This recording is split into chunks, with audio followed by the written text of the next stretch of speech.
Pacquiao recovers from surgery. Top-ranked promoter one Bob Arum is working on his return to the ring. Arum told ESPN.com on Monday that Pacquiao will be back in February or March, but no later than the second week of April, he promises. Skip. Yeah. What do you expect from your boy moving forward? He wants to fight a lot. Stephen A. Smith, obviously my man Manny Pacquiao is coming off very serious rotator cuff surgery, and clearly he suffered said injury 3 weeks before he fought Floyd Mayweather Jr., so he fought with basically one arm tied behind his back, and I still thought he won that fight on points because Floyd ran and ran and ducked and ran and ran and ran and ducked some more. We know that. So now Floyd Mayweather Jr. has retired after he, quote-unquote, fought Andre Berto. Well, I can guarantee you Manny Pacquiao will not fight any Andre Bertos as he rebuilds himself toward fighting condition and will then challenge Floyd again. But obviously Floyd is now retired, so he will run and duck into retirement, and I don't think they'll ever fight again because Floyd would be afraid to fight a Manny with two arms instead of one. Well, Manny Pacquiao will come back to the game of boxing. I mean, he is obviously one of the great ones.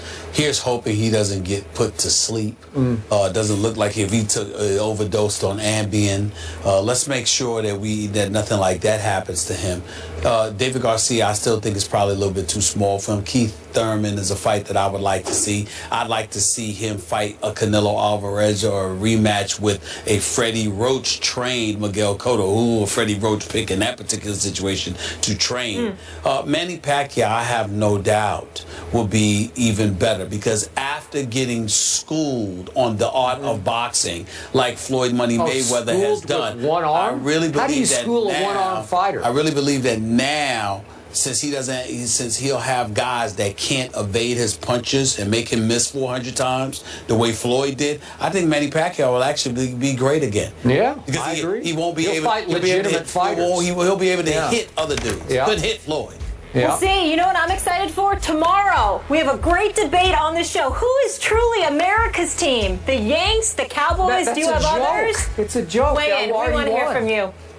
In place of Josh McCown, who was out because of a concussion, Johnny Manziel led Cleveland to a 28-14 win over Tennessee. That led many people to wonder what would happen when McCown came back. Well, we have that answer. Josh McCown will start ahead of Johnny Manziel this Sunday when the Raiders come to town. That after McCown passing the NFL's protocol on concussions. Jerome Bettis is still here. Jerome, what does this mean for Johnny? Actually, you may think I'm crazy. I think this is great for Johnny. Everybody's saying, oh, man, Johnny's going back to a backup. You have to understand, part of this could be a test. They want to see how are you going to respond, okay? Because you're this new Johnny Manziel. How are you going to respond going back to the number 2 position after you had a good game? That's part of it, one, okay? Can he be this veteran guy that he's claiming to be now, okay? And not this young, immature football player that he's once been. So now that's part of the process. But the other part is he's still developing as a quarterback. So now what you see that the things that you've given him in the offseason, they're paying off. They're working. So let's continue to develop him, continue to work with him. He doesn't know all of the nuances of the NFL, of the quarterback position. So now you're giving him a chance, and he's watching it, and now he's going to be a lot more invested in what's going on because he had an opportunity to play, and now he's going to make sure he's ready because he understands that he's a play away,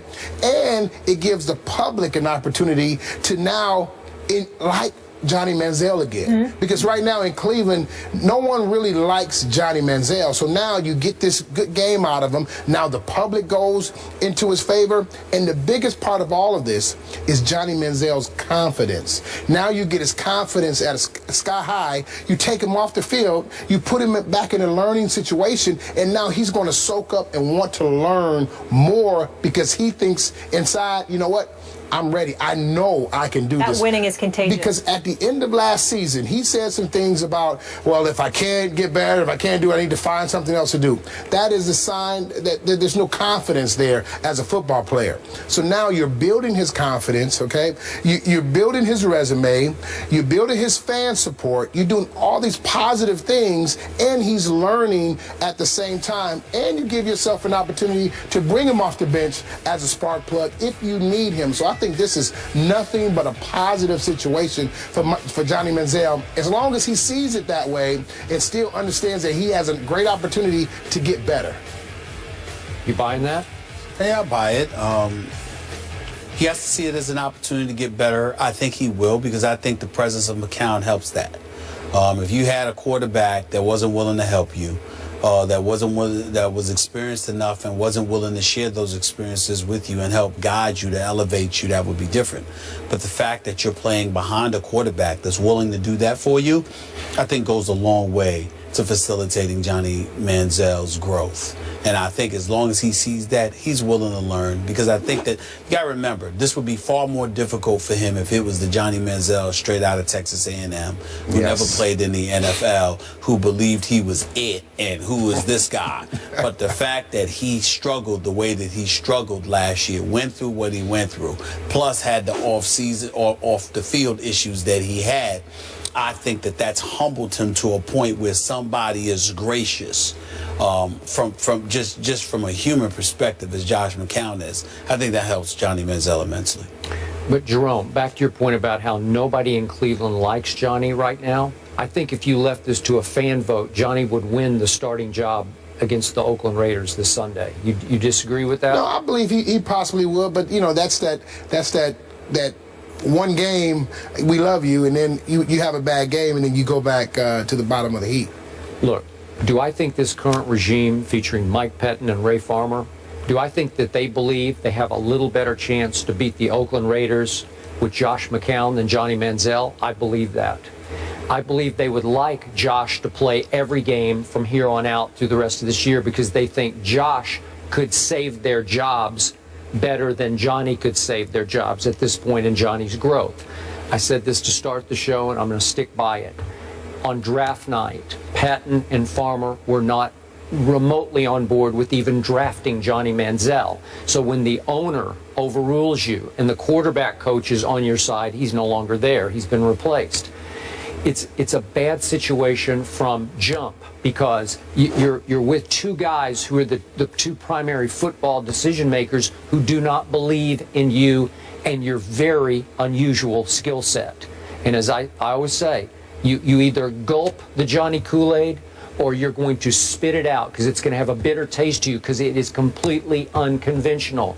I think it makes them nervous. Josh McCown makes them very comfortable. So I'm not surprised they went back to Josh, though I think the fans, especially the season ticket holders, would rather lose with Johnny than lose with Josh, because it's just a lot more fun. It's a lot more fun to watch, right?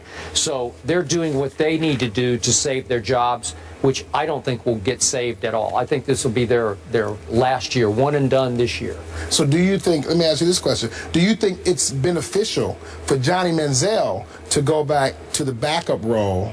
Like I said, earlier, I think it's a benefit, big benefit to him as the backup right now. The only reason I can see some positive there is this is the worst supporting cast offensively in the National Football League. No joke. Yeah. Isaiah Crowell, really? I mean, seriously? He did average more than 4 yards a carry, though. He's okay, but he's not Jerome Bettis, right? Yeah. He's not Emmitt Smith. There's no difference maker. I like Travis Benjamin a lot. He can fly, but he is not a difference-making receiver, and he's the best of the bunch. The rest of them are all undrafted, unnameable type receivers. And your offensive line has a great left tackle, and the rest of them are turnstiles all down the line. So you're going to be running for your life, and God bless Josh McCown, because, well, you saw what he did. He vaults into the end zone, helicopters into the end zone, and got concussed. He's just trying to score, just trying to survive. They're all trying to survive.